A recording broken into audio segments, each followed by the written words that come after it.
بسم اللہ الرحمن الرحیم نحمدہ ونصلی علی رسولہ الکریم۔ دوستو بزرگ، ہمارا سیرت کا موضوع چل رہا تھا، تو ہمارا موضوع یہاں تک پہنچا تھا کہ آپ علیہ الصلوۃ والسلام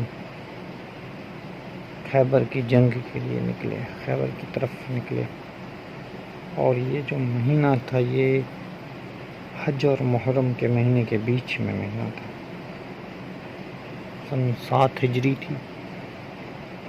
تو کیونکہ یہ حرمت کے مہینے ہیں، اس میں جنگ کرنا جو ہے وہ منع تھی، اس وقت میں بھی یہودیوں کی منع تھی۔ نبی پاک صلی اللہ علیہ وسلم کا ارادہ اس ٹائم پہ جنگ نہیں کرنے کا تھا، بلکہ سفر میں پہنچ کے پھر جنگ کرنا ہے، کیونکہ اتنے دن تو لگیں گے آپ صلی اللہ علیہ وسلم کو سفر میں، جنگ تو سفر میں ہوگی۔ تو پھر ان کو پتہ چلا خیبر والوں کو، تو انہوں نے اپنا مشورہ کیا، سب بڑے بڑے آدمیوں کو بلایا، اہل علم کو بلا کے مشورہ کیا، اور جب انہوں نے مشورہ کیا تو ایک آدمی ہے، ان کا نام ہے، اور ان کے بڑے بڑے قلعے تھے، اور اتنے بڑے قلعے تھے، اور قلعے تو ویسے بہت سارے تھے، پر 6 قلعے اتنے بڑے تھے جن کی بڑی بڑی دیواریں تھیں، اور بڑا بھی ان کے بہت۔ ایک کا نام ہے سلام بن منکن۔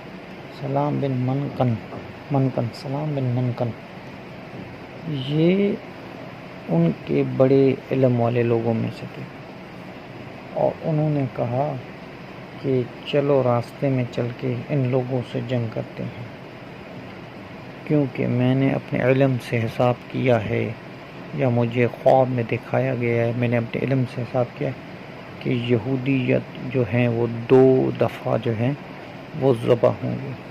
ایک تو مدینے میں بنو قریظہ والا جو ذبح ہوئے 700 آدمی ان کے بعد، دوسری خیبر میں، یہ تو پکا ہے کہ ہم ذبح ضرور ہوں گے، تو کیوں نہ ہم چل کے خیبر سے باہر چل کے جنگ کریں اور لڑائی کریں اور ان کو شکست دیں۔ تب اس پہ انہوں نے کہا صحیح بات ہے، پھر دوسروں نے کہا ہاں، پھر تیسرے نے کہا ہاں صحیح بات کر رہے۔ پھر انہوں نے کیا کیا کہ بنو غطفان ایک قبیلہ ہے، اس کا ایک سردار تھا اوینت ابن حسن،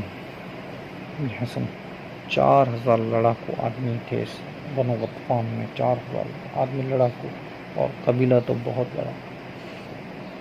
اوینت بن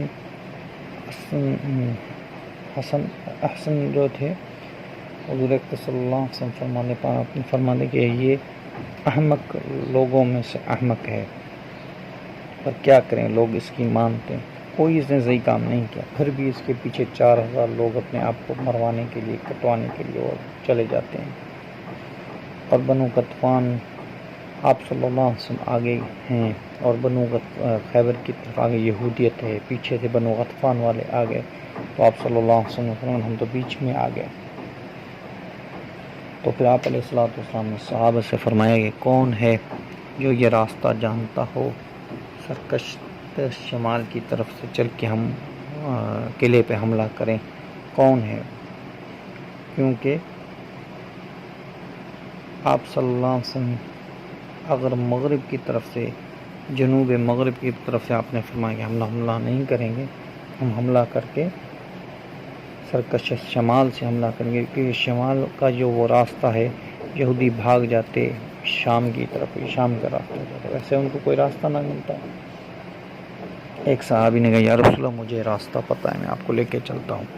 وہ صحابی وہ آگے ہوئے، اور ایک آدمی نبی پاک صلی اللہ علیہ وسلم نے بھیجا بنو غطفان کے پاس کہ ان سے جا کے ملو اور ان سے معاہدہ کرو کہ ہم تم سے نہیں لڑنا، تو ہم سے کیوں لڑنا چاہتے ہو، اور معاہدے میں یہ بھی دے دو، بولو کہ جتنا ہم نے خیبر کو فتح کے جتنے بھی اس میں سے پھل ملیں گے، ہم اس کا آدھا پھل تمہیں دیں گے، بنو غطفان والوں کو۔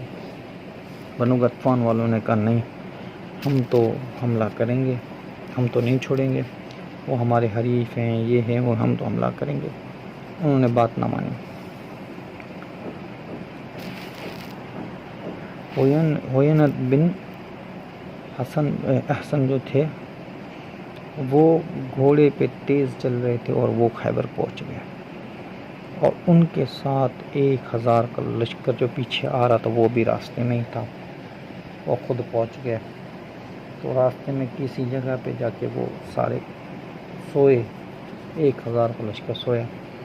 پیچھے سے آواز آئی، یا بنی غطفان، اے بنی غطفان، جاؤ اپنے عورتوں کو اور بچوں کو بچاؤ۔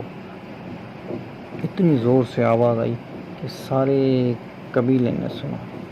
پھر انہوں نے مشورہ کیا، انہوں نے کہا بھائی ہم یہودیوں کو چھوڑو، ہم اپنے بچوں کو تو بچائیں، کیونکہ 1400 مسلمان جو ہیں وہ نبی پاک صلی اللہ علیہ وسلم کے ساتھ آئے ہیں، باقی جو آدمی ہیں وہ نبی پاک صلی اللہ علیہ وسلم کے ساتھ نہیں ہیں، وہ تو پیچھے ہیں، وہ انہوں نے کیا پتہ ہم پر حملہ کر دیا ہو۔ تو وہ پھر بھاگ گئے، واپس آ گئے۔ تو پھر جب وہاں پہ گئے تو وہاں پہ دیکھا کہ کوئی چیز ایسی نہیں ہے لڑائی والی۔ انہوں نے کہا کہ بھائی ہم تو سارے صحیح ہیں، گھر والے بھی بالکل ٹھیک ہیں، بچے بھی بالکل ٹھیک ہے، زراعت بھی بالکل، ہر چیز بالکل ٹھیک ہے، تم لوگ واپس کیوں آئے ہو؟ پھر انہوں نے ہوینت بن حسین سے کہا کہ اب ہم کیا کریں؟ انہوں نے کہا پھر اب ایسے کرو کہ 4000 کا 4000 لشکر آ جاؤ یہاں پہ، پہلے 1000 تھا، ابھی 4000 کے 4000 لشکر میں آ جاؤ۔ انہوں نے کہا ٹھیک ہے۔ پھر وہ وہاں سے نکلے، آپ صلی اللہ علیہ وسلم بھی آہستہ آہستہ سے جا رہے تھے۔ ایک صحابی ہے جن کا نام ہے عامر ابن سلمت، عامر ابن سلمت ابن اقواع، یہ ہودی ہیں، ہودی کہتے ہیں شاعر، اور ہودی جو ہوتے ہیں پھر وہ اپنے آواز سے اور اپنے اس سے ایسے شاعر بولتے ہیں کہ سفر میں آدمی کو نا سرور ملتا ہے اور سفر میں آسانی ہو جاتی ہے۔ تو حضور اکرم صلی اللہ علیہ وسلم نے جب اونٹ بھی ان کی آواز کو سن کے تیز تیز چل رہے تھے، جب وہ یہ شاعر پڑھ رہے تھے عامر ابن سلمت بن اقواع جب شاعر پڑھ رہے تو اونٹ بھی ان کی شاعری سنے تیزی تیزی سے چل رہے تھے۔ حضور اکرم صلی اللہ علیہ وسلم نے اپنی جو سواری تھی وہ اس کے قریب کی ہے اور فرمایا کہ اے عامر، تم یہ کیا کر رہے ہو؟ تمہاری اتنی خوبصورت آواز ہے جو یہ سن کے عورتیں، ہمارے ساتھ عورتیں ہیں، ایسے نہ ہو کوئی عورت تمہاری آواز سن کے اور بے قرار ہو جائے۔ اور پھر فرمایا کہ اللہ عامر تم پر رحم کرے۔ اور حضرت عمر رضی اللہ تعالیٰ عنہ سن رہے تھے، انہوں نے کہا یا رسول اللہ، مجھے ایسے لگتا ہے کہ یہ ضرور شہید ہوگا، کیونکہ آپ صلی اللہ علیہ وسلم جس کو رحم کا کہتے ہیں، رحمکم اللہ کہہ دیتے ہیں، اس میں ضرور شہید ہوں گے اسی جنگ۔ اور اللہ کی شان، اسی جنگ میں سب سے پہلے شہید ہونے والے جو تھے نا وہ عامر ابن سلمت ہی تھے، سب سے پہلے شہید ہونے والے اس جنگ میں۔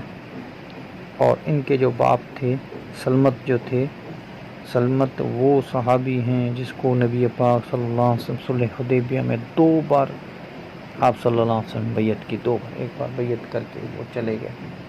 پھر آپ نے فرمایا سلمت کہاں ہے؟ سلمت، پھر وہ آئے، پھر آپ نے ان پہ پھر ہاتھ پہ بیعت کی، کہنے لگے آپ نے فرمایا بیعت کرو، کہنے یا رسول اللہ میں نے ابھی کی، آپ نے پھر دوبارہ کرو بیعت۔ ایسے وہ صحابی تھے۔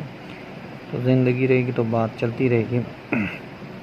ہمارا یہ موضوع پڑھنے کا یہی مقصد ہے سیرت نبی صلی اللہ علیہ وسلم پہ، کہ ہماری زندگی بھی حضور اکرم صلی اللہ علیہ وسلم کی زندگی کی طرح آ جائے، اور اس سے میں بھی فائدہ اٹھاؤں، آپ بھی فائدہ اٹھائیں۔